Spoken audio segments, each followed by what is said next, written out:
slow from Northern Boulevard right on up into Bell Boulevard. Channel tells us the New York State Thruway has a mile delay coming down to the Tappan Zee. Inbound at the Midtown Tunnel, you're looking at about a 5 to 10 minute delay. 59th Street Bridge upward.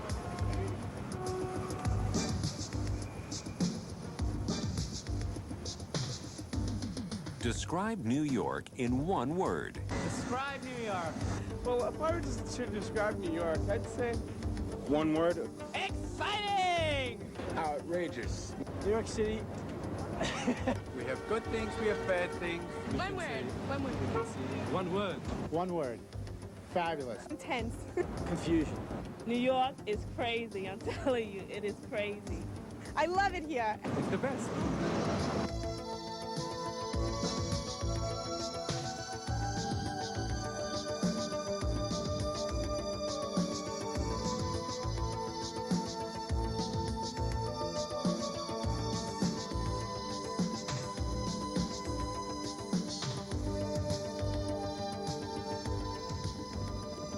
How do you describe New York? It's been serenaded in song, portrayed in print and on canvas, captured on celluloid and imprinted in the mind of anyone who's ever visited or dreamt of visiting the Big Apple. New York is a city like no other, a city of contrasts, of superlatives, the world center for business, finance, and the creative arts.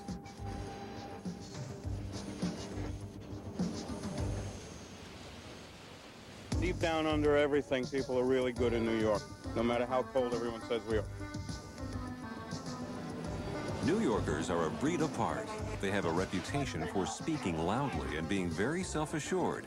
Or, as the song says, if I can make it here, I'll make it anywhere. A New Yorker's behavior should not necessarily be taken for rudeness. It's merely the result of living in a city where conditions are crowded, fast-paced, and tumultuous, where you have to speak loudly to be heard and walk briskly to get through the crowded streets. It's not the calm life. It's 90 miles an hour zone, you know? And you want to relax sometimes. It's not a relaxing place.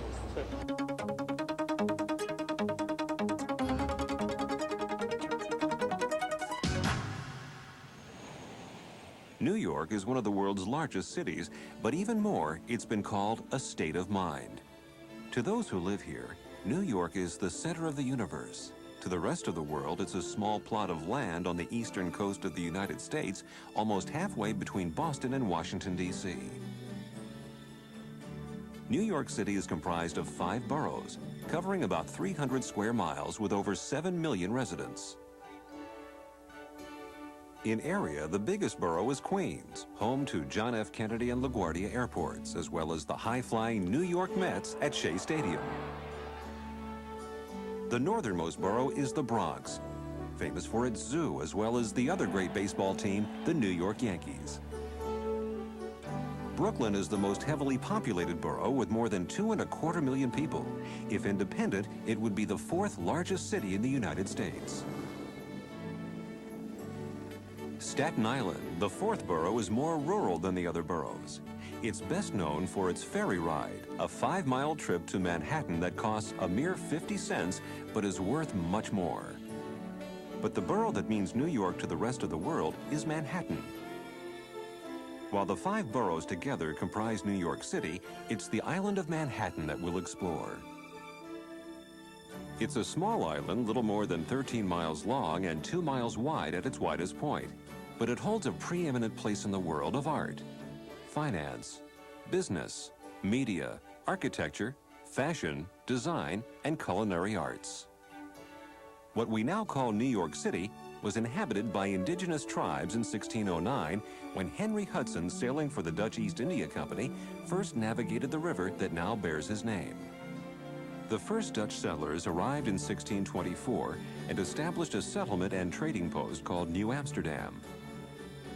In 1626, for the equivalent of $24 in goods, Peter Minuit bought Manhattan Island from the natives in the name of the Dutch West India Company. More than 100 years later, New York became the capital of New York State and the original capital of the United States of America. It was here in 1789 that George Washington took his first oath of office as president. Of course, the New York State Capitol was moved to Albany and the U.S. Capitol to Washington, D.C. But the stature of New York as a city continued to grow. From the mid-19th century through the early part of the 20th century, New York City welcomed immigrants by the thousands. After processing at Ellis Island, they entered New York society, changing it irrevocably as they created new lives for themselves and their descendants. To the Italians, Russians, Irish, Jews, Germans, Latinos, Greek, African Americans, Chinese, and others, New York promised hope for a new and better life in a free society. Many came to escape persecution. Most traded old problems for new ones. All left their imprint on the fabric of New York culture and society. For many of the immigrants, their first glimpse of this new world was the Statue of Liberty, standing boldly in New York Harbor, a welcome symbol of freedom. Sculpted by Frédéric Auguste Bartholdi, the statue was a gift from the people of France to those of the United States in honor of their enduring friendship. Bartholdi had several ideas for the monument he was commissioned to design, but it wasn't until he sailed into New York Harbor that the ultimate vision came to him. He called it a mighty woman with a torch lighting the way to freedom. She was a generous gift and a noble vision, but public apathy almost prevented her arrival. A pedestal for the statue was to be built from private donations in the U.S., but the money barely trickled in.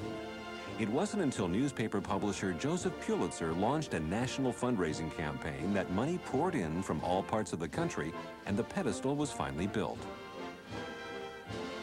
On October 28, 1886, the Statue of Liberty, Enlightening the World, was dedicated by President Grover Cleveland. 100 years later, to commemorate her centennial, the statue was restored and rededicated by the grateful people of the United States.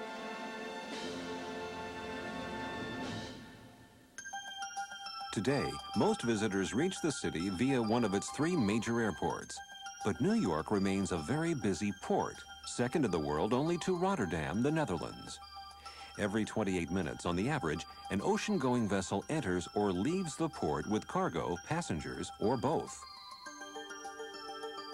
Manhattan is bordered on the west side by the Hudson River and on the east by the East River. The great avenues traverse the city from north to south, and for the most part are numbered consecutively. Cross streets are usually numbered consecutively too, with the lower numbers being downtown. Unofficially, the city is divided into neighborhoods and districts. New York's climate is best described as temperate. Winter lows average in the 30s, summer highs in the 80s. With a generally pleasant climate and the surprising compactness of Manhattan Island, New York is best seen on foot. But when the weather just won't cooperate, pedestrians can take to a transportation system that includes almost 12,000 taxis, 1,000 miles of bus routes, and more than 200 miles of subway lines.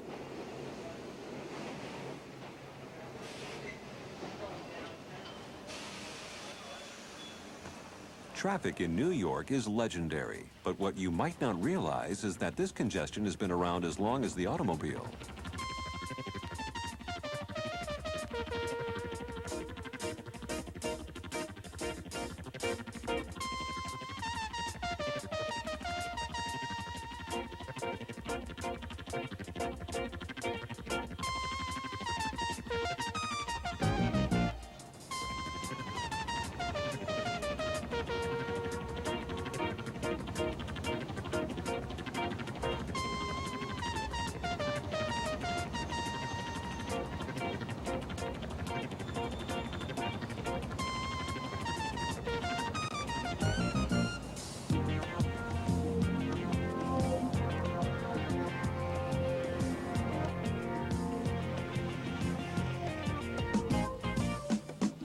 The New Yorker's nightmare is gridlock, a situation that occurs when traffic congestion blocks travel in all directions at an intersection. It's merely another fact of life to be reckoned with in this metropolis. As a commercial and financial center, New York is second to none.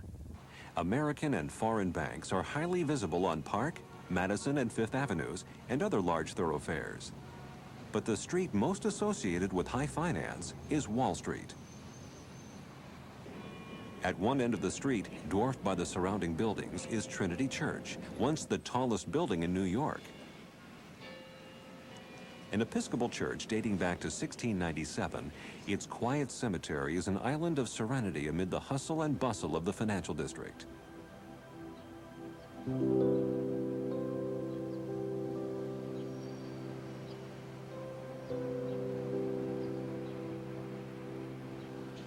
Robert Fulton, inventor of the steamboat, and Treasury Secretary Alexander Hamilton are among the notables buried here. One of the most popular attractions in New York is the New York Stock Exchange. At the front entrance, a tree commemorates the sycamore at the corner of Wall and William Streets, where 24 brokers met in 1792 to create the forerunner of the New York Stock Exchange. Today, more than 1,000 members trade shares in a daily frenzy far removed from the gentlemanly handshakes or taps on the shoulder that sealed a bargain 200 years ago.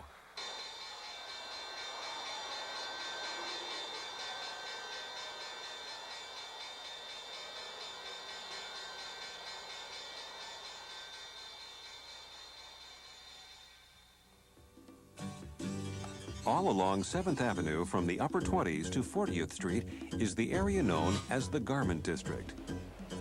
Sometimes referred to simply as 7th Avenue, this is the heart and soul of the American fashion industry. Paris Blues is a clothing line manufacturer in the Garment District. This representative explains why. New York is definitely the fashion capital. It has an international flavor with not only tourism, but people are able to travel there to all the different fashion capitals of the world. So the fashion influences come from Europe or the Orient or so many different places to New York first because of its manufacturing and credibility in the marketplace.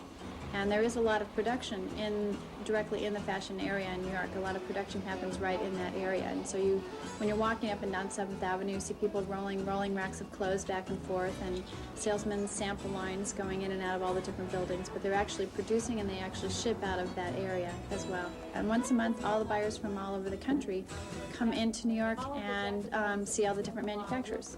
If you're not there, it's really like not considered a serious company to do business with. Many immigrants first made their way in the New World as seamstresses and tailors. Some went on to start their own companies and make their fortunes in a garment industry affectionately known as the rag trade. Just a few blocks away on 47th Street, messengers deliver even more precious goods. Here, in small briefcases or even in their coat pockets, diamond merchants carry their wares, sometimes making exchanges right on the street. About 80% of the country's wholesale diamond trade is conducted within this block. New York is a shopper's paradise.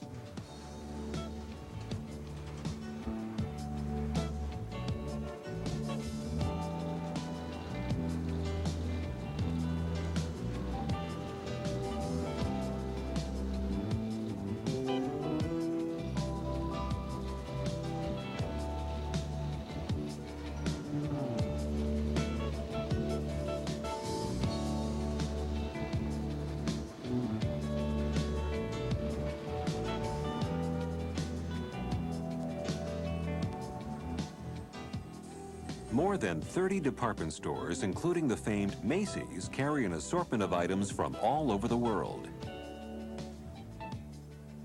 First opened in 1858 in a space a mere 20 feet wide, Macy's today covers more than 30 acres. Beneath its large roof are a post office, a flower market, a pet shop, a butcher, baker, pharmacy, 3 beauty salons, 5 restaurants, and its own police force. Shoppers can roam from the cellar with its arcade of exotic foods to the upper floors with their boutiques complete with convenient cafes.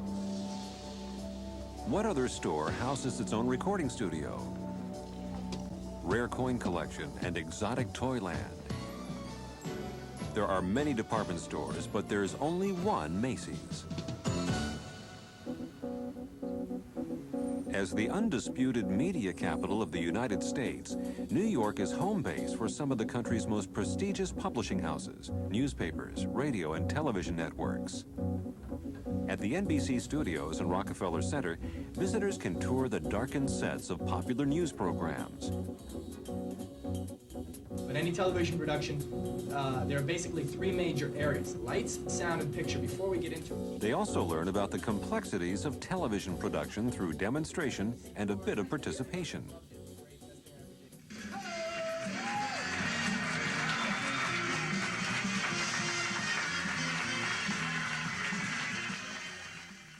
New York is huge. It's bigger than life.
At the turn of the century, as the need for space increased far beyond its availability, the city began to grow in a new direction, straight up. The construction of the Flatiron Building in 1902 marked the introduction of the city's architectural trademark, the skyscraper. Its 20 stories were quickly dwarfed by the 60-story Woolworth Building and the 71-story Chrysler Building. In 1931, the 102-story Empire State Building took the premier position among the city's towering giants. Named for New York, the Empire State, the building took less than 2 years to complete. It's said that work progressed at such a hectic pace that at times the building rose more than 1 floor a day.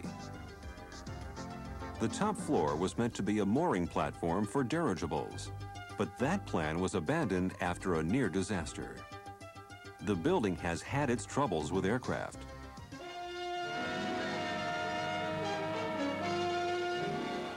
The Empire State Building, like all New York, was hidden by fog as a Mitchell bomber trying to reach Newark Airport crashed into the tallest structure in the world. 13 died, including the crew members, 2 Army men and a Navy hitchhiker. What happened will never be known, while the flyers in the crash are all dead, and eyewitness accounts vary. One thing is certain, the pilot was off the radio beam. The 79th floor was hardest hit by the crash. Some people thought it was a balloon bomb.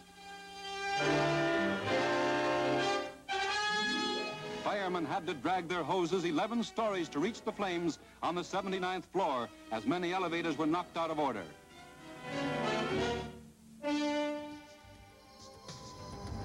Although the Twin Towers of the World Trade Center reached 110 stories in 1972, the Empire State Building still holds a powerful position as a symbol of New York's greatness. The great hotels of New York are also landmarks. Their elegant rooms have welcomed many of the world's rich, famous, and powerful. The Hotel Pennsylvania, now a Best Western hotel, has hosted every president of the United States since 1919. The hotel's public relations director recalls one illustrious visitor. Well, I remember a visit from President Johnson many years ago. He's very fond of cookies, and he would always ask for a particular kind of chocolate-dipped cookie that he enjoyed to be sent up to the apartment. And on this one occasion, he was going out to lunch to speak in the ballroom downstairs, and as he was leaving, he took a fistful of cookies and put them into his pocket. And from behind him, you could hear a voice saying, "Lyndon, you put those back." And it was Lady Bird Johnson reminding him that he was on a diet. What's it like for a hotel when a president visits? It's like any other guest, really. You want to make them as comfortable as possible and provide for their comforts and needs. Being an island, Manhattan is linked to its neighboring communities by a number of tunnels and bridges, the latter being no less an architectural wonder than the city's most interesting buildings. The first bridge linking Manhattan to Brooklyn was the Brooklyn Bridge. Completed in 1883, the bridge was, for 20 years, the longest suspension bridge in the world. One of the few bridges to have a pedestrian walkway, the Brooklyn Bridge provides one of the most glorious walks in the city. The view of the bridge and the city at night is especially breathtaking.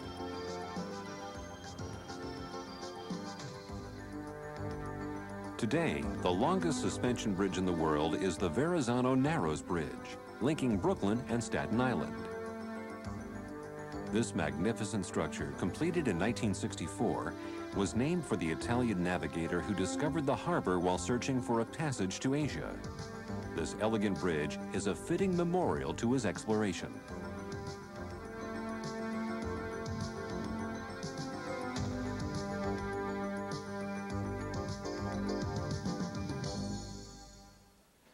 In the city, the buildings that house great art are often viewed as art themselves. The Guggenheim Museum, designed by Frank Lloyd Wright, remains one of the architect's most controversial works and is called by some the corkscrew or the mushroom. But the grande dame of New York's many museums is the Metropolitan Museum of Art, or simply the Met.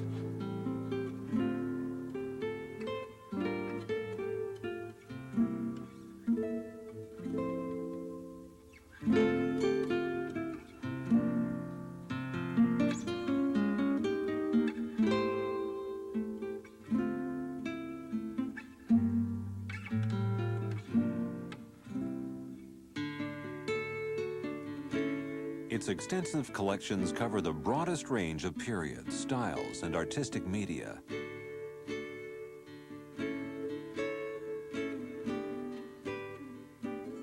From the Egyptian wing with its famed Temple of Dendur to its powerful collection of primitive art spanning over 3,000 years.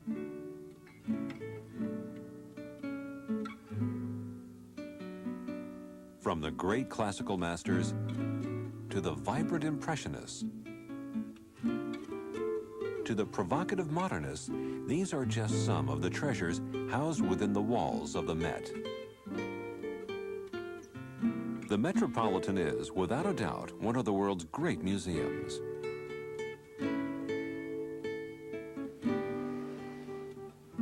Scores of other museums and galleries make New York City one of the greatest centers of fine art.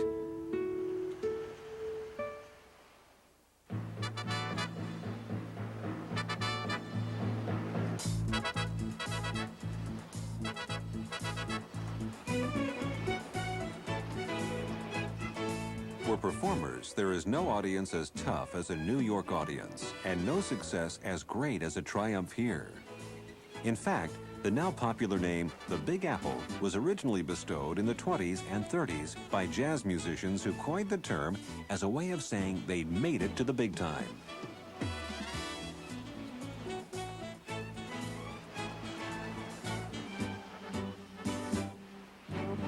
Theatergoers can choose from productions at the 40 or so theaters located in the Theater District around Broadway and 45th Street.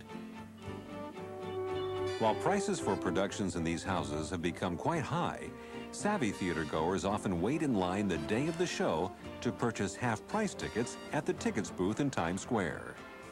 These lines may be long and the choice is limited, but the reduced price is usually worth any inconvenience.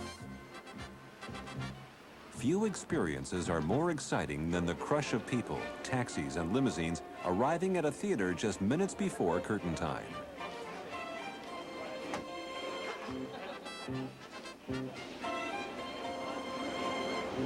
Less expensive are the productions at more than 350 off-Broadway and off-Broadway theaters.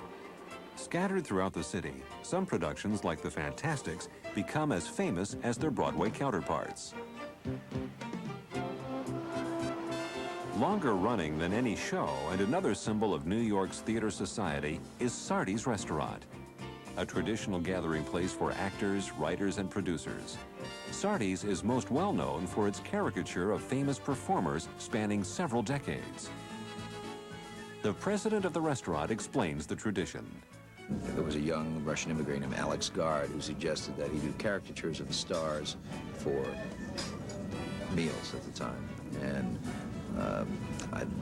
from what I understand, Mr. Sardi was not that keen on it, but a few of the major stars on Broadway at that time, I believe Norma Shearer was one of the first, liked the idea. They were good customers, and he put them on the wall. Of course, with caricatures, you have a problem. You know, they tend to exaggerate the prominent features of actors, and actors being a little on the vain side. Didn't always object to it. We insist that all our characters be signed by the actor, and goes on, you know, before it goes on the wall. And we've had a few instances where we've had to ask them to be done again. I have more hair than that. My nose isn't that big. Broadway lore and legend permeate the restaurant. For example, have you ever wondered about the origin of the show business term turkey? And turkey was an expression that referred to a show that would be put up just before Thanksgiving and run through Christmas, because there were so many people in town viewing so many shows, and they would put up this anything between Thanksgiving and New Year's. It's still sort of that way, and people would go see it, and that's where the expression turkey came from. Because they would always appear around Thanksgiving, these particular shows, and sure enough, they would last right up until New Year's, and then they would disappear forever.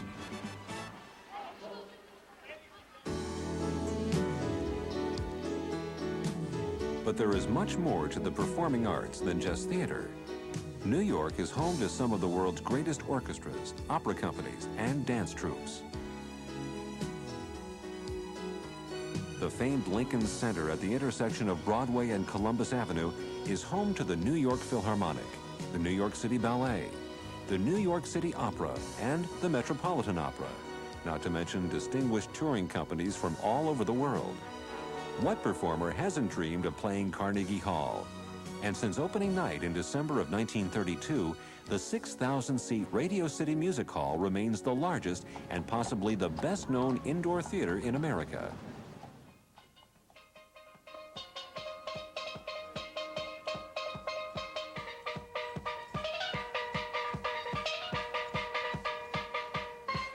In truth, all of New York is a theater and every corner a stage.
The enthusiasm of the New York sports fan is legendary, and the city's sporting events give them plenty to cheer about.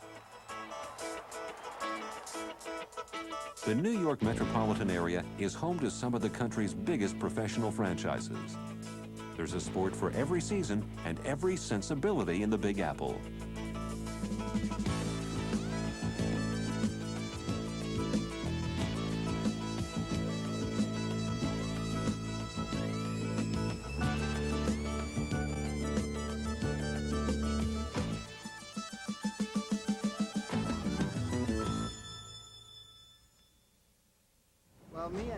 What I like of New York, I like the streets, the people, the music, the trees, and the restaurants. For many New Yorkers, dining out is a major pastime, and in this area too, New York is unequaled. When money is no object, there are restaurants such as the Four Seasons, Lutèce, and 21, whose names are synonymous with fine cuisine. For a quick bite on a more economical budget, street vendors are always available to dispense hot dogs, knishes, pizza, and hot pretzels. The immigrants who populated New York are also feeding it, and the epicure will delight in the abundance of restaurants featuring cuisine from all corners of the world. According to the New York Restaurant Association, there are approximately 25,000 restaurants in the city.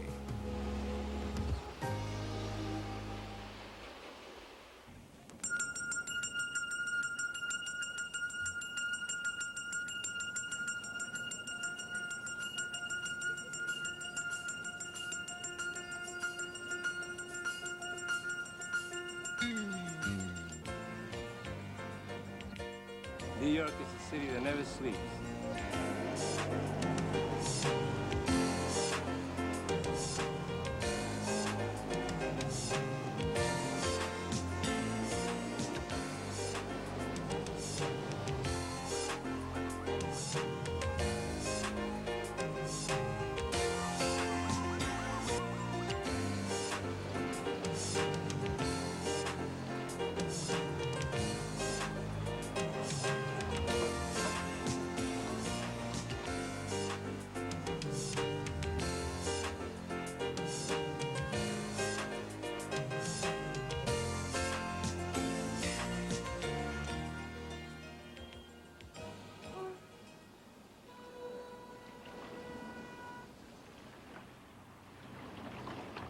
Central Park, 840 acres of parkland planted with more than 26,000 trees, is a refreshing green respite from the hurried pace and concrete canyons that characterize most of New York. A horse-drawn carriage ride through the park is a charming way to learn what life was like here in the days gone by. There's a lot of history, you know. Each place in the park has its own, history to it. The original carousel was there, built back in 1871. It was pulled around by two blind mules that were underneath it, and unfortunately that burnt down. But it's down there. It's an old dairy. Well, that was built back in the turn of the century. That's the oldest standing building in the park. People use it to get married in the summer. You know, they rent it out. People have parties in there.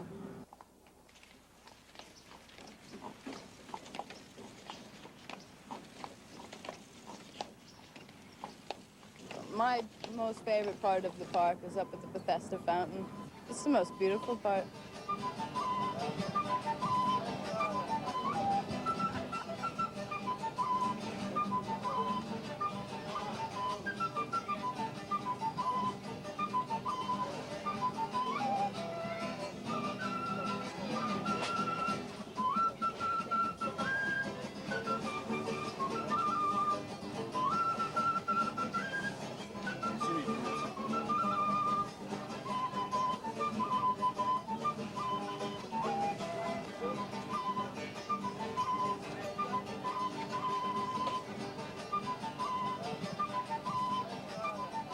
In addition to skating rinks, tennis courts, jogging paths, and equestrian trails, Central Park has an enchanting jewel of a zoo. In the summer, concerts and plays are also performed in the park.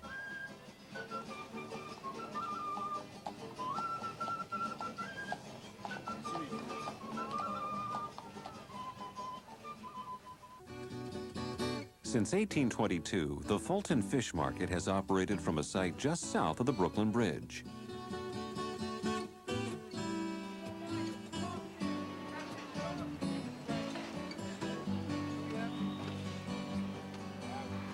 The city's premier fish market is still a hub of activity in the early hours of the morning, but now the area attracts visitors all day long as they flock to the shops, restaurants, and attractions of the South Street Seaport.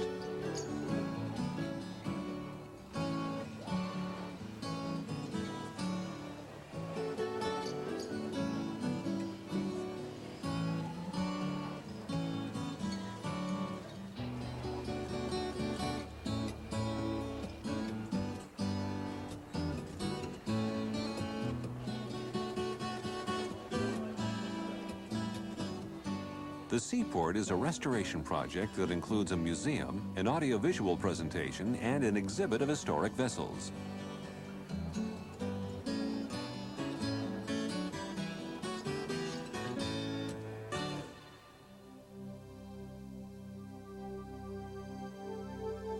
Drop in on the United Nations complex and watch world history being made.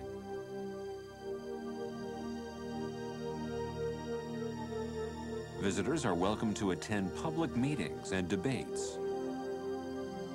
Put on the translation headphones and dial the language of your choice. English, French, Spanish, Chinese, Russian, or Arabic, all official languages of the UN.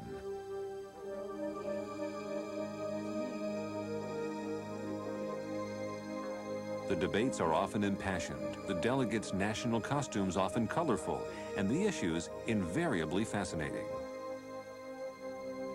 For 50 years, world leaders have stood at the podium of the UN's General Assembly, broadcasting their viewpoints to the world.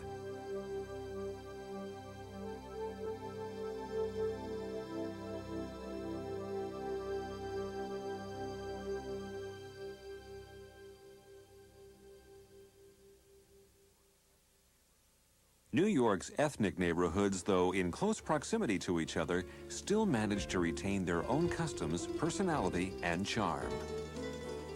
This is a wonderful city. How you like Mulberry Street?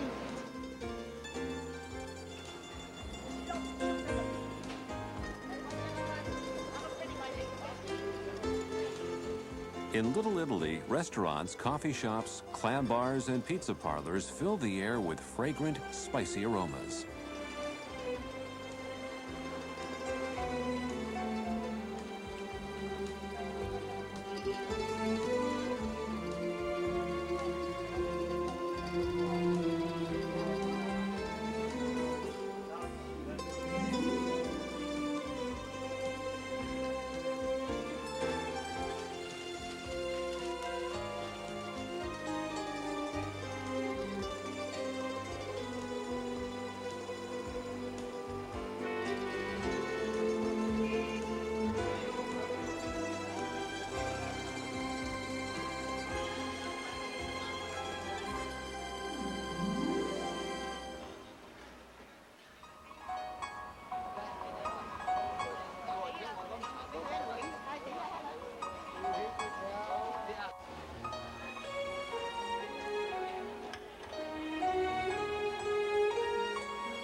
Just south of Little Italy, the colorful streets of Chinatown are home to a Chinese community of more than 100,000, but are explored by thousands more visitors attracted by the shops and restaurants offering exotic herbs, vegetables, condiments, and ducks, or jade and ivory and other treasures imported from the Orient.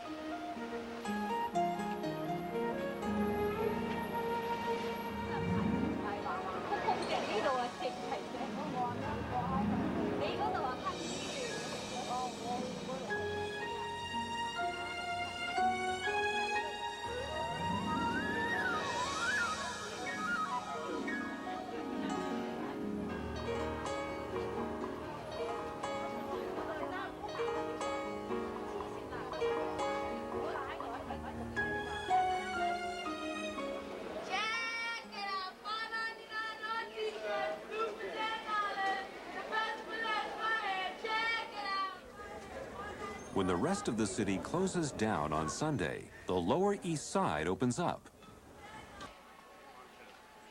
Street stalls along Orchard and Grand Streets are filled with all sorts of items that are sold uptown in fancier stores for much more money. What do you get here that you can't buy in Bloomingdale's? Bargains. Bargains galore. Everything is cheaper than Bloomingdale's down here. We have all the new products in all of the old world flavor. If you know your product and you know what the retail price value is, you can get a bargain down here. Of course, you might have to fight a little bit for it, but that's the flavor of it. It's something that you really can't imagine. You have to experience. It's something like you could never imagine if you've never been in a big city like this before.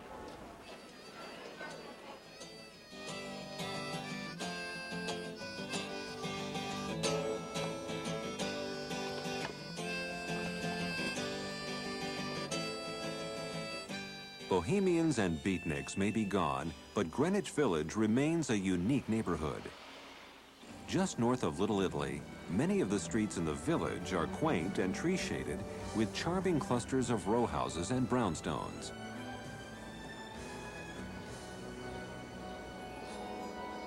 The village has always attracted writers and philosophers who fill Washington Square.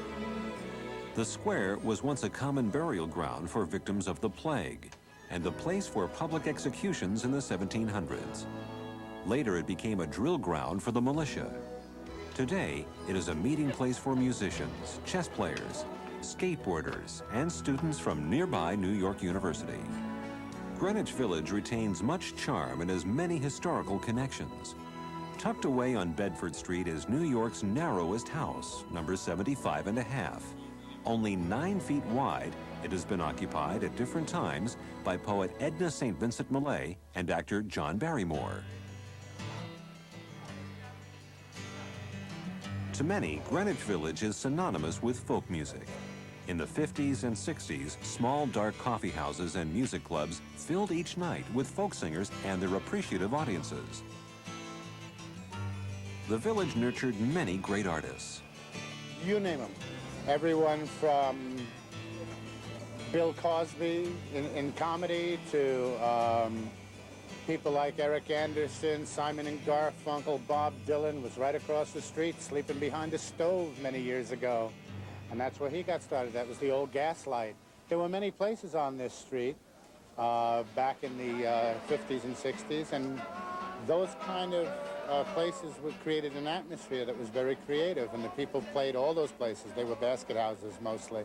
That's where you did 20 minutes and passed the hat afterwards. What we have here tonight is the open mic, and they can come here and at least, what I call, have a place to be bad. They need a place to get that experience, to get themselves up in front of an audience and actually do it, to get rid of the wobbly knees and the bad chords, and that doesn't work and this does. It's time you're out of luck.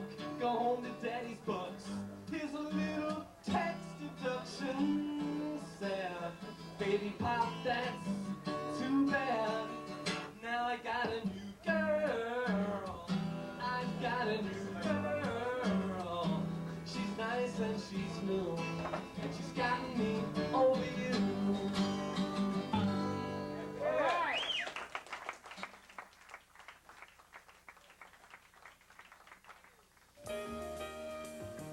Since the early 70s, artists and writers have been moving into the Soho district, so named because it's south of Houston Street.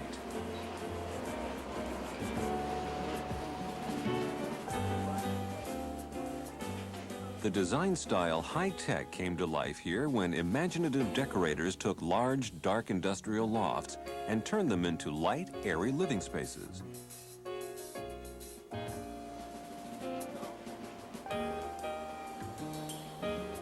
Today, the area is filled with galleries,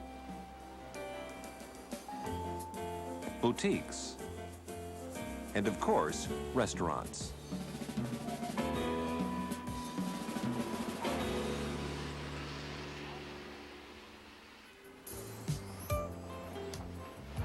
How exactly does the upper crust live?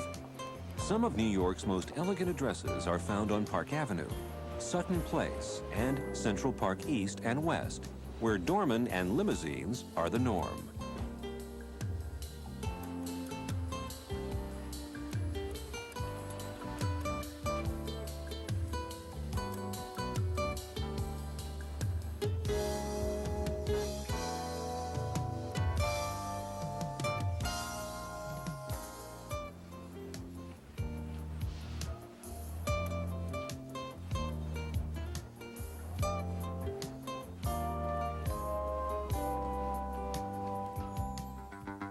So how do you describe New York? It's light and its color, sun and shadow, streets yellow with cabs or thick with events, seasons of spectacle and tributes to reason. It's surprisingly familiar and sometimes surprising, often fun and occasionally frustrating.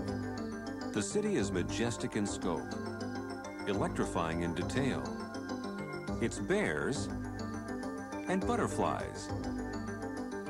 Culture, cuisine, confusion, and quiet.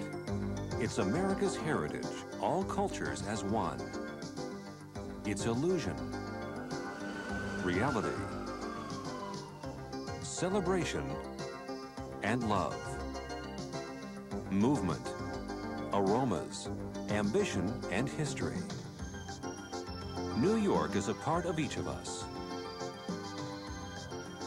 But most important, New York is a city of people intensely proud to be called New Yorkers. You allow yourself to be who you want to be in New York, and no one can change that. That's right. Because that's who you are. You are one of a kind here. Perfect. Everybody is different. And how does a New Yorker describe New York? In a nutshell, describe New York, it's home.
International Video Network brings you the greatest adventures in video entertainment. Award-winning documentaries from Reader's Digest, exploring the masterworks of man and nature. Travel planning videos from Fodors, revealing looks at the people, places, and cultures of the world. Rand McNally Video Expeditions, taking you to some of the most remote and dangerous places on Earth. Rand McNally Video Travelers, whirlwind tours you can enjoy from the comfort of your living room. Super Cities, celebrating the best-loved cities of the world. And Video Visits, whisking you away to exotic, romantic, and popular destinations. International Video Network, great adventures in video. See your local video retailer or call International Video Network at 1-800-669-4486, extension 850 for your free catalog, featuring more than 250 travel, documentary, and special interest videos.